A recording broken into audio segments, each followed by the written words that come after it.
something to follow. I feel like a bit of a fraud up here. My name is Kyle, and I have a bit of a confession to make. I am a recovering anthropologist. So for the past 8 years of my life, I was actually doing a lot of my work studying human evolution, looking for fossils, working with archaeologists and paleontologists, studying a hobbit. And last year I decided to pack up my things and change career paths, brighter pastures, and move to Edinburgh. But in that process of packing everything, I actually found an old journal from my very first archaeological excavation. It's really cute. I was such a noob. I knew nothing about the real life. And I would actually like to share my entry from my first night of my first ever archaeological dig. So if you bear with me. My dear Indy, I hope that's okay. I figured I've known you all my life, watching your trilogy. I feel I can forgo the formalities of calling you Dr. Jones. Bro, what the fuck?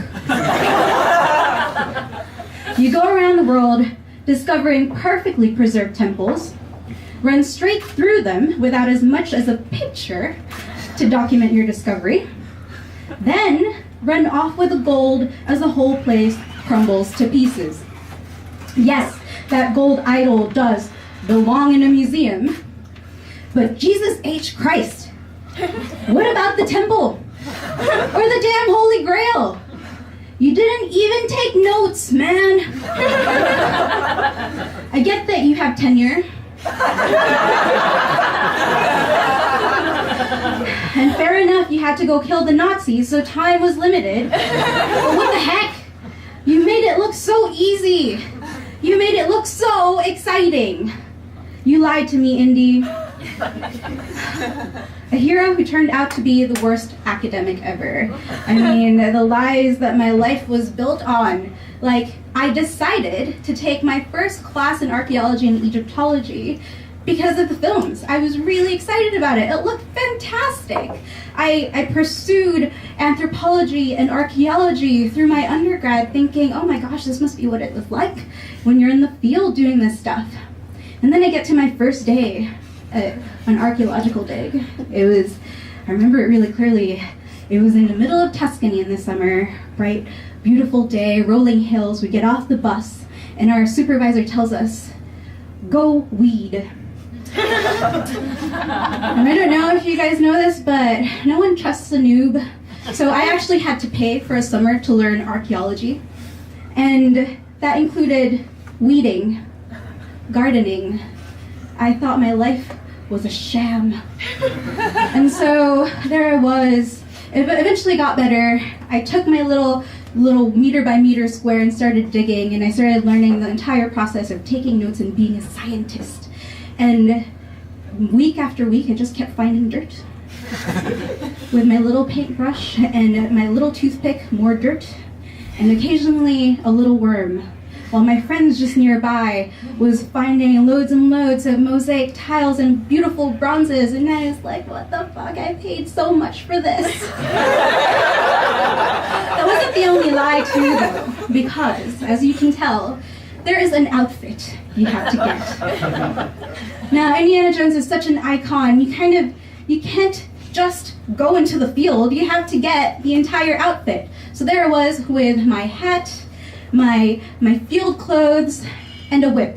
Now I know the professors that I have had all had the same hat, and I know somewhere deep in their closet they have that damn whip. It's a useless whip. No one uses it except maybe a PhD supervisor occasionally and some crazy psychologist, but that's really it. But you know what, if you don't have the whip and you go to a career day for primary school or secondary school, no one believes you. You just look like a hipster. So the lies, all the lies, the kit. And on top of that, I had to have patience. Indiana Jones didn't need patience, he was a rock star. And I had to have patience, and I learned that the hard way. It does get better. eventually I decided, like a true scientist, a glutton for punishment, I wanted to try just one more time, and I went for a paleontological site. And this time I got bones. And I love bones because they're quite fantastic and they tell you so much about the living being that it used to be, about who we used to be, human evolution and that sort of thing, that academic fluff. Now, this is Bright Club after all, so I'm going to drop some knowledge and I hope you have a pen and a paper to write this down. To tell the difference between a bone and a stone, you lick it. Yes. You lick it first to clean it off, and then you lick it again to see if it actually sticks to your tongue, because bone is porous, unlike rocks. So that's how you can tell that if it's a fossil that somehow looks like a stone, you could double check by doing that. This is all well and good, until one day when you encounter coprolites. Now, coprolites, for those of you who don't know, they're quite light, they're a bit airy, and they're actually really exciting things to find. But not knowing anything better, you go through the entire process. This is really exciting, oh my gosh, what is it? Put it on your tongue, lick it, oh, it sticks to your tongue, what is it? Pass it on to a friend, they lick it, and they're like, oh, I think it's something, we should probably write this down, and pass it on to another person to verify because science, right? And then your supervisor comes along and is like, Kyle, you're licking poo. There is not any amount of booze to wash away the taste of fossil poo from your tongue. It's a real morale booster. Seriously. And so, yeah, these are things Indiana Jones just doesn't tell you, ever. And it's not all bad. You do get to have loads of friends and travel. People pay you to go and do exotic vacations for work. But maybe someday, I don't know, I hope that they stop making really shitty Indiana Jones sequels and maybe do a more scientifically correct version with Indiana Janet. I'd really appreciate it. Thank you very much.